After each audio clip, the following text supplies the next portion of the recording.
projeto do saneamento básico também é o Marco Legal do Saneamento Básico. Ele também foi questionado como não sendo matéria adequada para este momento, porque não diz respeito diretamente ao coronavírus.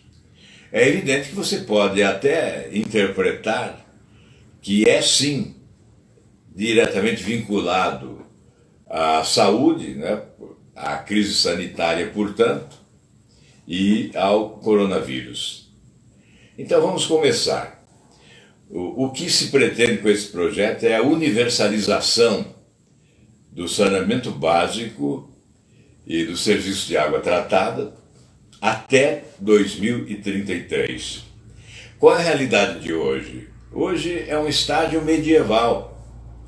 100 milhões, 104 milhões de brasileiros não têm acesso ao esgoto, ao saneamento básico. Em compensação, 110 milhões de brasileiros produzem esgoto que é atirado nos córregos, nos rios, nos lagos e no mar.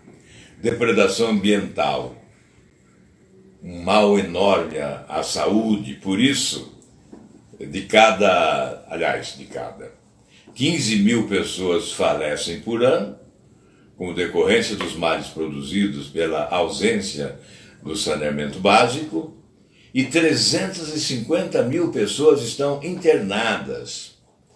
A Organização Mundial da Saúde avalia que no Brasil, a cada dólar investido, há uma economia em saúde de 4 dólares. A cada dólar, vamos falar em real então, a cada real investido no saneamento básico, há uma economia de 4 reais nas despesas da saúde pública. Isso significa 1 bilhão e 500 milhões por ano. E nós estamos devendo muito, um atraso enorme. Como há de se admitir que 35 milhões de pessoas não tenham água tratada na sua casa? Aliás, há pessoas, muitas, milhares de pessoas, que não possuem um banheiro sequer na sua residência. Esse é o retrato de um país desigual, né, de desigualdades incríveis.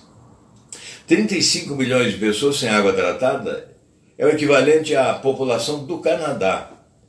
Hoje tem como embaixador lá o nosso amigo Pedro Bório, embaixador do Brasil, do Paraná, embaixador do Brasil agora no Canadá, e que me informou ontem do trabalho que está sendo feito para trazer brasileiros que ficaram desempregados, ficaram sem moradia e ficaram inclusive doentes, idosos inclusive, né?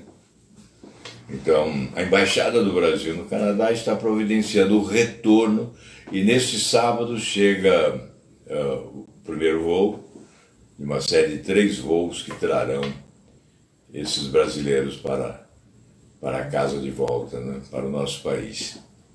Então, 35 milhões de pessoas sem água tratada no Brasil é o Canadá inteiro. 104 milhões sem esgoto, né, sem saneamento básico. São 4 países, coloca aí a Espanha, a Dinamarca, a Bélgica e Portugal. Aliás, 104 milhões de brasileiros seria, esses 4 países seriam 110 milhões de brasileiros que estão produzindo, não é? Estão produzindo esgoto jogado em rios, em lagos, enfim, em córregos, no mar, né, com uma depredação ambiental. Agora, fake news, né? Há um inquérito no Supremo Tribunal Federal, muito contestado, porque este inquérito, estou me referindo ao inquérito fake news, porque lá são vários inquéritos, né? Tem 3, tem um outro inquérito que diz respeito a atentado à democracia. É esta a razão do inquérito, as ameaças à democracia. Esse é o inquérito. E tem o outro que diz respeito às denúncias feitas pelo ex-ministro Moro. Então são 3 inquéritos no Supremo Tribunal Federal. Então uma discussão, e eu estou me referindo ao inquérito da fake news, porque é uma CPI no Congresso e nós estamos votando a matéria. Uma das razões que utilizei para justificar o pedido de adiamento da votação foi o primeiro requerimento, um requerimento meu, em nome do meu partido Podemos, que propôs a retirada de pauta do projeto, e nós estamos sugerindo que esse projeto espere o retorno dos congressistas para que ele possa ouvir a sociedade, para que o Congresso possa ouvir a sociedade, realizando audiências públicas na Comissão de Constituição e Justiça, com o cuidado necessário em relação à técnica legislativa, à juridicidade, evitando superposição com leis existentes, né, como a Lei Geral de Dados, né, e também a lei do controle, a Lei Geral de Proteção de Dados, que nós aprovamos, inclusive, alterações aí recentemente, e o Marco Civil da Internet. São 2 leis importantes que dizem respeito também à internet, às redes sociais, e que devem ser consideradas no momento de debatermos esse projeto fake news, aí, da lei fake news. Bem, então, nós pedimos a retirada de pauta e esse projeto deve voltar terça-feira. Não é o que nós desejamos. Nós entendemos que há um debate que deve proporcionar a presença de especialistas. A sociedade tem que conhecer o projeto, saber o que nós estamos votando. Nós não podemos votar essa matéria apressadamente, porque ela diz respeito à liberdade de expressão, que é a alma da democracia.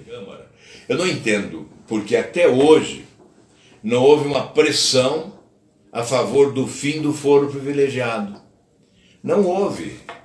Alguns internautas, alguns amigos aí nas redes sociais divulgam sempre, né, que é um projeto que acaba com o foro privilegiado, mas uma pressão para valer mesmo, não é? Eu não vi nenhuma pressão para valer para acabar com o foro privilegiado.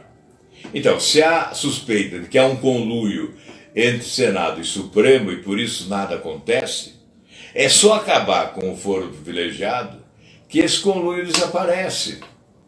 Por isso é muito importante, nesta hora, você defender o fim do foro privilegiado e pressionar a Câmara dos Deputados. Nesse caso é a Câmara, porque o Senado já cumpriu o seu dever.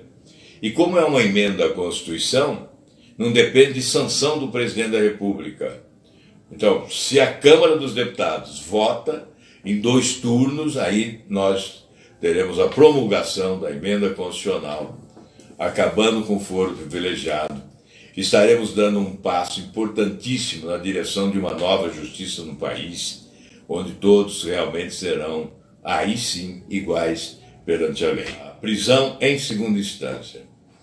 Qual foi o momento mais desgastante do Supremo Tribunal Federal? Foi esse, da prisão em segunda instância, quando o Supremo derrubou a prisão em segunda instância. A prisão em segunda instância foi fundamental para a Operação Lava Jato colocar na cadeia muitos criminosos, né, do colarinho branco, porque acabou com o privilégio. Aqueles que perdiam o mandato iam para a cadeia por terem praticado crime. Aqueles que preservaram os mandatos, mesmo denunciados, estão livres até hoje. Então, a prisão, o foro privilegiado é que permite o não julgamento definitivo e, por isso, eles continuam livres. E aqueles que são condenados eventualmente em segunda instância, hoje não estão sendo presos, ao contrário, foram soltos. Então nós tínhamos, até poucos dias, né, 280 condenações, 285 condenações aqui em Curitiba, na Operação Lava Jato, com mais de 3.000 anos de pena, de cadeia. E, em compensação, no Supremo Tribunal Federal, nesses 5 anos e meio a que me refiro, não é, da Operação Lava Jato, tinham uma única condenação. Então, aí está a importância da prisão em segunda instância. Esses números retratam com nitidez a importância da prisão em segunda instância. Quando o Supremo derrubou, evidentemente nós ficamos indignados. E tentamos no Congresso, eu tinha uma proposta de emenda à Constituição, a de número 13 de 2018. O senador Oliovisto, do Paraná, também tinha uma número 5 de 2019, emenda à Constituição. Mas nós optamos por um projeto pela celeridade e pelo seu alcance também, e até pela facilidade de acolhimento da parte do Supremo Tribunal Federal. Nós tínhamos indícios de que um projeto ele alterando o Código facilitaria o acolhimento da parte do Supremo em razão de determinados pronunciamentos nos votos proferidos quando da derrota da prisão em segunda instância por 6-5. Então nós optamos pelo projeto. Havia lá um projeto do senador Lazier Martins, que também é do Podemos. Veja como o Podemos está inteiro, né, nessa luta. A primeira emenda de minha autoria, a segunda emenda de autoria do senador Oliovisto Guimarães. E o projeto de autoria do senador Lazier Martins, do Rio Grande do Sul, também do Podemos. Esse projeto, na Comissão de Justiça, foi alterado. Vários senadores participaram da nova redação. Eu participei junto com alguns senadores. Esse projeto ficou na Comissão de Constituição e Justiça. A ex-juíza Selma foi relatora, ela foi a relatora, e nós assinamos, aí sim, fizemos uma coleta de assinaturas de mais de 40 senadores para impor a votação do projeto. E a presidente da comissão, Simone Tebet, diante do pedido da maioria dos senadores, mais de 41 senadores assinaram, colocou em votação e nós aprovamos. E esse tipo de projeto é terminativo na Comissão de Justiça. Ele não precisa ir ao plenário do Senado. Ele deveria ter sido encaminhado para a Câmara. E não foi porque o líder do governo requereu que vá ao plenário do Senado. E com isso veio o final do ano, e veio a pandemia, e não deu tempo do projeto ir ao plenário do Senado. Mas ele já deveria estar na Câmara dos Deputados. E para esclarecer, porque na Câmara também há uma proposta de emenda à Constituição. E essa proposta está sendo discutida na Câmara. Então, nós achamos que é mais rápido o Senado aprovar o projeto e a Câmara acolher e aprovar também. Mas um não exclui o outro, então a Câmara pode sim aprovar a sua proposta de emenda à Constituição, instituindo a prisão em segunda instância novamente, e o Senado aprovar a alteração no Código. Eu creio que há uma complementação e não exclusão. Isso já foi discutido também lá no Congresso Nacional. O que é preciso é vontade política. A questão é pautar, colocar para deliberar, porque aí todos terão que mostrar a sua cara, né? Se é a favor ou contra. O pior é não votar, é deixar na gaveta. Então, eu valorizo mais quem vota contra do que quem impede a votação. Agora eu vou indagar de novo. Por que a imprensa nacional não se interessa tanto pelo fim do foro privilegiado? Não faz matérias, não faz reportagens sobre o fim do foro privilegiado. Essa é uma indagação. Porque o fim do foro não faz bem ao Brasil, não faz bem à justiça, não faz bem à democracia, não faz bem à imagem do nosso país no mundo, internacionalmente? É claro que faz. E por que a imprensa, então, não abre espaço para essa matéria, para que a população possa pressionar mais? Então é um apelo que nós estamos fazendo. E em relação à prisão em segunda instância, nós constituímos uma frente parlamentar. E eu fui designado presidente dessa frente parlamentar mista, e o deputado